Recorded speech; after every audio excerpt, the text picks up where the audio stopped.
Hello, so update on what's been going on. So that toxic job I talked about that I hadn't heard from in over a month. Well, they finally contacted me and offered me the job. It was a preliminary offer. I had to pass a background check, yada yada yada.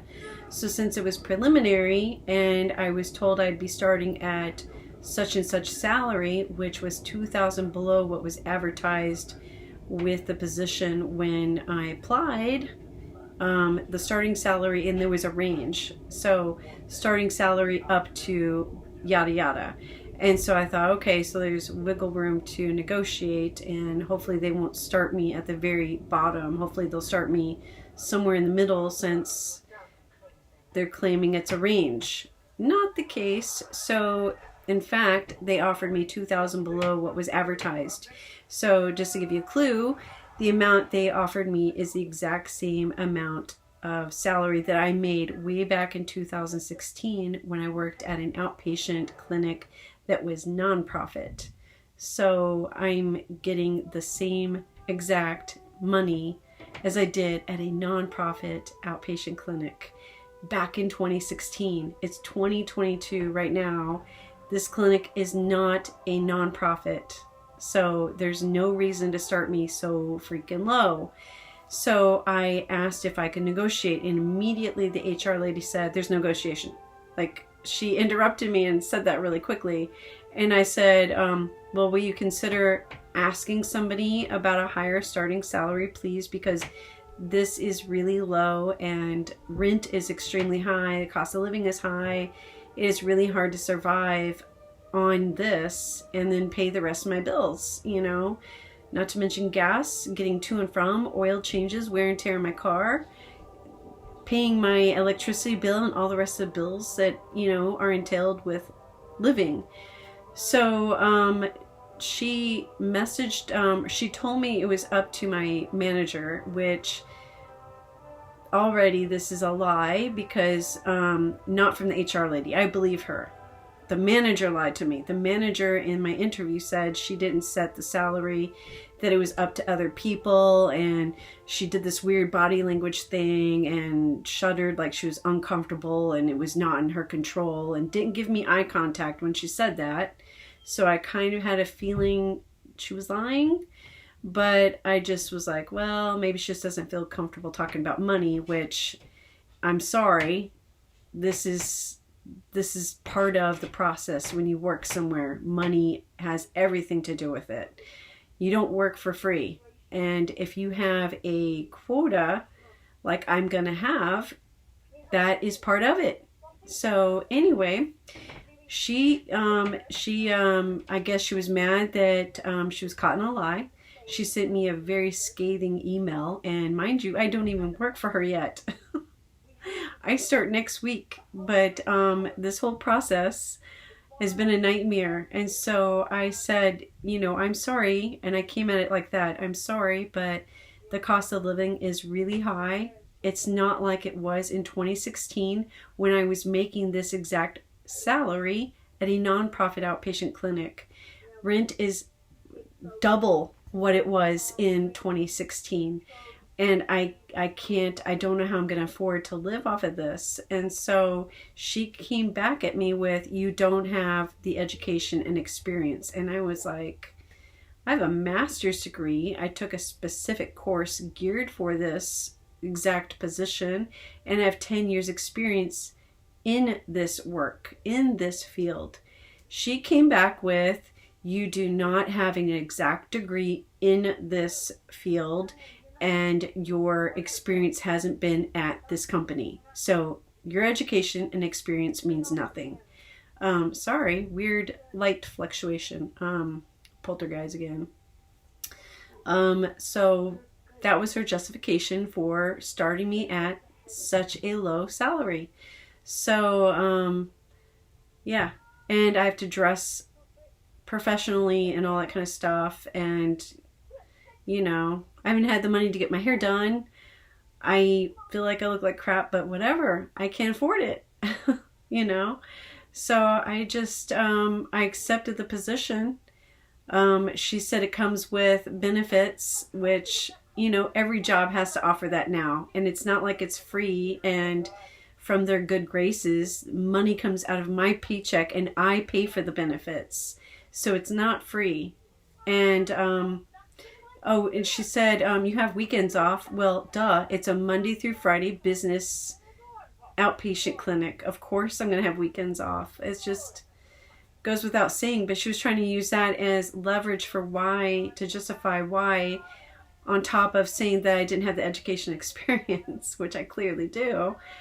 She was using that as a justification for not paying me a higher salary. And so I'm not committed to this job. As soon as I get another job offer, I'm out of there, like so fast, and I will not feel the least bit remorseful, and I will not give a 2 weeks notice. I will quit and I will just be done. So, you treat somebody like crap before they even start. Don't expect them to be invested emotionally or otherwise and want to stay at that company. So, she's a terrible manager. It's a terrible company, but I'm accepting it until I get something better, because unemployment is capped and it's not enough. So, lovely, awesome Greg Abbott, worst freaking governor ever, and he's a career governor. He's been the governor of Texas forever, but he's a cheapskate. He doesn't want to pay unemployment benefits to somebody who's actually educated and has a work history. I have a work history going back to since I was 16. So it's ridiculous that I'm getting the low unemployment that I'm getting. And then you hear people like, I bought some pants on clearance so that I can have something to wear on my first day of work next week. The lady, when she was checking me out, she was bragging that she was on unemployment for 8 months and that she made a lot of money because of the whole pandemic thing. And so she said she plussed by not working. And I was like, well, that's not the case anymore. So if you lose your job, it's capped and you're not going to be unemployed for 8 months because they won't allow it. I said the max you're probably going to be unemployed is maybe 4 months, like me. So, but I'm not quite 4 months. I will be 4 months in December, I think. So officially August was when I was officially fired, but my manager had stopped paying me in June, and there's nothing I could do to force them to pay me for the company and the job that I had. It's ridiculous. No lawyer would help me. I think because they were intimidated by the company that I used to work for. It was a big company. But whatever. It is what it is. I'm really angry, and I am trying not to be angry and feel sorry for myself and yell at God, but it's really hard not to. I keep going at God and going, do you remember your scripture that says, I will father the fatherless? Do you remember saying that you will take care of me? I'm fatherless. I've been fatherless since the 8th grade. I don't have any help. Nobody gives a damn. You have to step it up, God. You have to help me. I've done this, and this. I'm trying really hard. And this is really testing my limits, And I quoted the Bible to him. I said, your word says that I will be the head, not the tail. Your word says that you have a plan for me and plans to give me hope and a future and to prosper me. Right now, I don't feel hopeful. I don't feel like I have a future.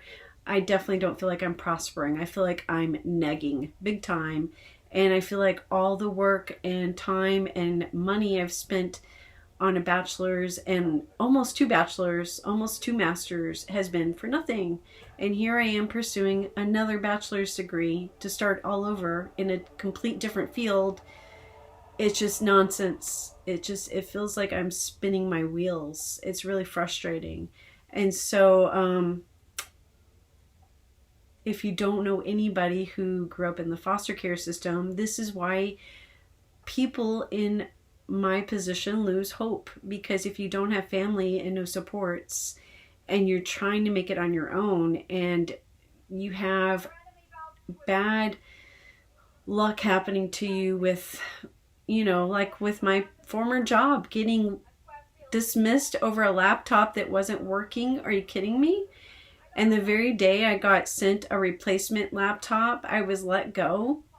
And I had to fight unemployment for over a month. Meanwhile, my bills were building up, and, you know, no one's going to help me and save me. I don't have Superman.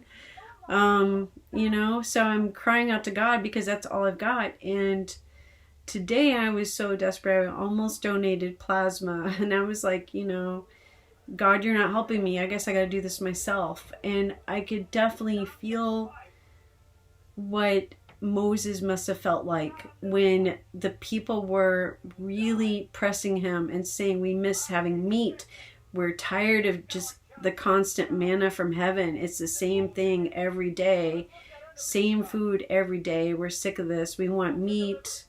You know, we want this and that. And he just was like, all right, I'll do it on my own. And just, I won't ask God because he's just set on this and I've got to do it myself. And so he used the stick or the staff that God blessed and tried to do work on his own and tried to get water come from the rock on his own. And for that, God said, you know, not only are you going to wander in the wilderness for 44 years, you're never going to see the promised land. So he was punished harshly for his pride and arrogance and for saying, I'm going to do it myself without God.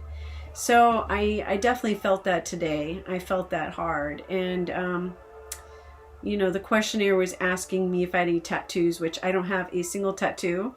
Asked me about piercings, and I said, I don't have any. And she goes, I could see them on your ears. And I was like, oh yeah, I forgot. I have just one piercing on each ear. That's it. And I said, and when I got those, it was with babysitting money when I was a kid, and my mom threw a fit because I had marked my body, and you can't do that as a Jew. Although, you know, whatever. So so to honor her, I've never gotten tattoos. I've never gotten any other piercings since. So, yeah. If you've never heard a woman scream at you that is really upset about something you've done that can go into a pitch that even hurts dogs' ears, yeah, that was my mom. So... So I have not done anything else, but so she asked how long ago it was that I had my ears pierced. I said that was like forever ago. That was like when I was a kid, and I don't have any other piercings. I've never gotten any tattoos. So anyway, I was reading all the stuff, and it said stuff about possibility of a blood clot that can cause a stroke. Well, that's what killed my granddad. So that immediately made me start having a little bit of anxiety. And then nerve damage. I already have nerve damage to my right shoulder from a patient grabbing me and throwing me like a rag doll. He was 6'5". I'm not quite 5'4", and I just went flying in the air. And so I heard the crunch. I heard the pop in my arm, and I felt the pain immediately go down my back and down my arm, and I still have numbness in this hand and this arm, and it's forever. And the company I was working for was also a nonprofit outpatient clinic, and they didn't do squat with anything. So I didn't get physical therapy or actually have my arm taken care of. I saw one orthopedic surgeon that talked into his thing and gave me very little eye contact, showed up late to the appointment, and when he parked, and the nurse was talking to me. I think she was just a LVN. You know, LVN is like a associate's degree, so they haven't had a bachelor level of education to train them. It's just bare basic stuff like using a machine to take your vitals. Like they don't even know how to use equipment to take your vitals and do anything beyond asking you the questions that are routine, because it's a low paying position usually. So anyway, I remember I was looking out the window and a Porsche was pulling up, And I said, is that the doctor? And she said, oh, yep, that's him. And I was like, wow. So he's late for his appointment with me, and pulling up in a Porsche. Great signs here. And so yeah, he was in full-blown midlife crisis. And anyway, he told me your bone and your nerve is permanently dislocated, and if I was to reattach your nerve to the bone, you would lose your range of motion. And so I was like, forget that. So that's all he offered to do to me. He didn't offer even a steroid shot or anything for the pain. Nothing. So he was a complete shit doctor. And let me tell you, the doctors are awful in Texas. The medical care is awful in Texas. The mental health care is awful in Texas. The education system is awful in Texas. The legal system is awful in Texas. It's awful. It's a shit show. I regret moving here. And I'm stuck. So, and people don't like change here, so they don't want anything changed for the better, to make it better. So it is what it is. And so doctors get to practice like that here. And I was not allowed to go and get a second opinion. So, permanent injury.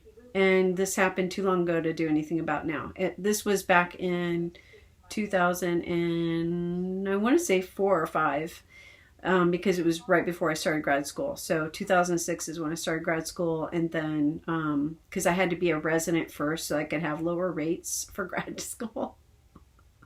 So I was going for everything I could so I could do grad school. So I became a legal resident for I was here for a full year and a half before I applied. And anyway, yeah.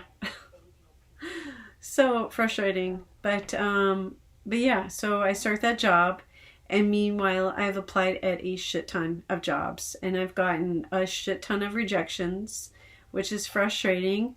But I still have a couple of positions that are pending and in review. So the position I applied for that was a financial one, even though I don't have an economics degree, I'm still pending in that. And I had a good interview with that manager. It's just nothing has moved forward on that. And then this other company I've applied at several positions. They rejected me on 6, and I'm in review for 5. And then another company, I've applied at several positions and haven't heard anything. So it is what it is. But I guarantee you, as soon as I get anything better than what I've got right now, I'm out of there. I have no qualms with quitting this job and not giving a 2 weeks notice and not giving a shit. So I am going to work. I mean, I am a Detroiter. I am my dad's child. So I will work my butt off, and I will do 110% at the job, but I will not emotionally care, and I will not care about attaching to the coworkers or to that boss, especially to that manager.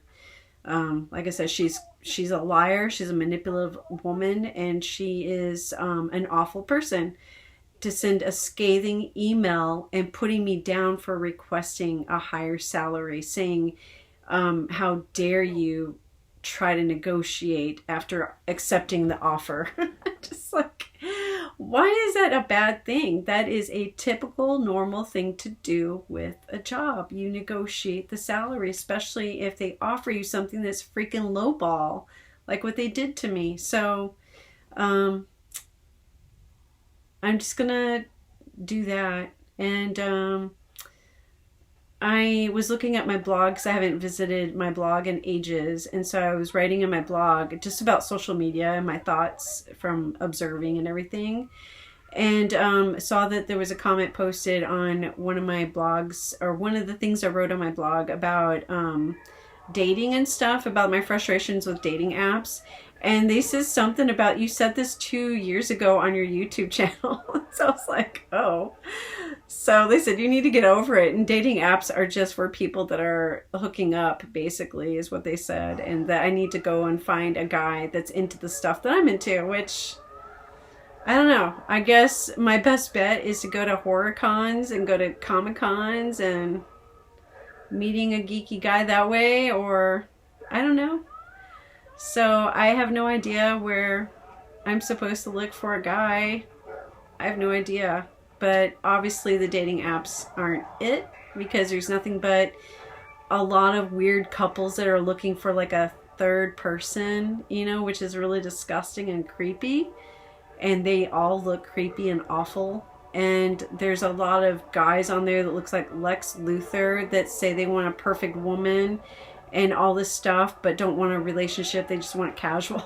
So it's just like, you have nothing to offer, and you look like Lex Luthor from the not good looking Lex Luthor era. So it's not the good looking Lex Luthor Rosenbaum, you know, Michael Rosenbaum from Smallville.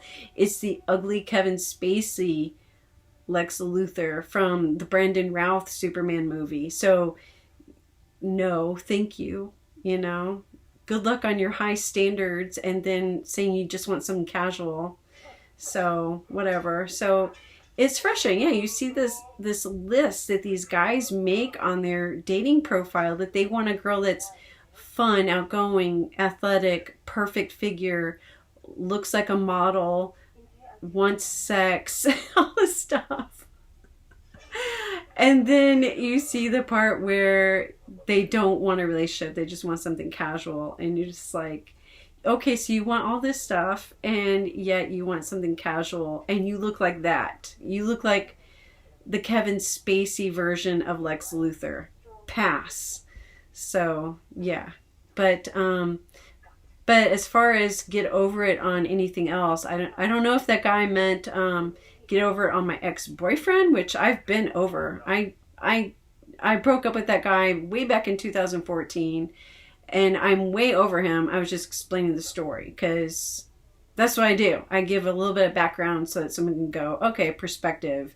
This is where she's coming from, and this is what's happened, and that's all. There's no emotional baggage or attachment. I'm completely 100% over that guy. You know, like, it was a learning experience, and it's a learning experience of what I will not go for again. So, and there were some good things. I try to see good and bad out of everything. So, you know, it's not completely trash or a completely horrible decision, although it wasn't the best decision of my life to date that guy. But, whatever, you know, it is what it is. But yeah, so hopefully in the spring I can start at that university and do this complete different degree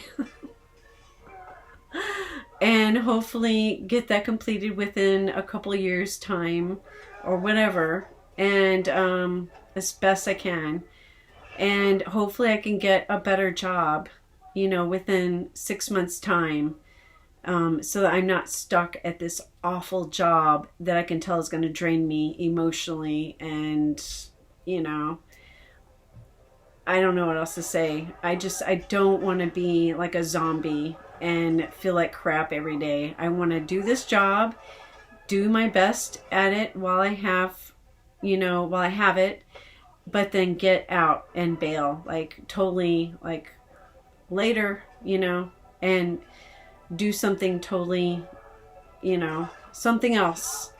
So, we'll see. But anyway, yeah. So, yes, I have a job. It is the toxic job. It's crappy pay, but whatever. And I am going to be going to this university and working on chipping away at those courses I have to take to get this degree going. And I have no idea how to meet a guy. I'm like the worst at dating and all that. Like I said, that the one guy I was dating is because we were neighbors and he pursued me hard. In fact, every relationship I've had is because a guy has pursued me. So, I have like asked out a couple of guys before, but they usually, like, it's weird. Like, I don't know if I'm not picking up on signals well enough, but like a couple of guys, I'm like, hey, we should like go get a drink or something, and like, you know, or go see a movie and have fun or something. And like, no thanks. So like, oh, okay, I guess, And that's only happened like a couple times, but I don't like asking guys out. You know, I was brought up real strictly in the foster care system that a girl's place is not to ask a guy, and they would go through the excruciating process of checking him out, checking out his family, and yada yada. So that was already hard on me, but yeah, I'm used to guys pursuing me. So if they're interested in me and I can tell they're a good guy, I usually say okay. But I think there's only been a couple times like a guy, well that's because there was a guy that was married that was like pursuing me, and I was like, no, you're married. So you know, if a guy messages me and stuff and he's married, I block, I unfriend and block. If he's messaging me and it's just to shoot the shit and talk about shows and geeky stuff and it's platonic, I don't mind talking like that, you know, if he's married. But I'm usually very succinct in what I say. I'm like, you're not going to get a lot out of me. You know, I'm more chatty with somebody that I know that is not in a relationship that's going to, you know, I'm Joseph. Like, if you pull my tunic and try to make me have sex with you and you're married, I'm going to run and leave that tunic and I'll be naked. Joseph, I'll be like running naked away from you. Not to you. So that is my values. I'm just like really loyal to that, and I have no interest in dating somebody who's married and all that kind of stuff. So those guys on the dating apps that are like looking for a third and all that kind of stuff. Ugh. So and then the guys that are like, I'm happily married, just looking for something casual, don't judge. I'm like, I am judging, because you're married and you claim your wife is a great lady, and yet you're doing something really shitty behind her back. So I am gonna judge. But I don't know. So I guess that's it. Thanks for watching. Sorry I prattled too long, as usual.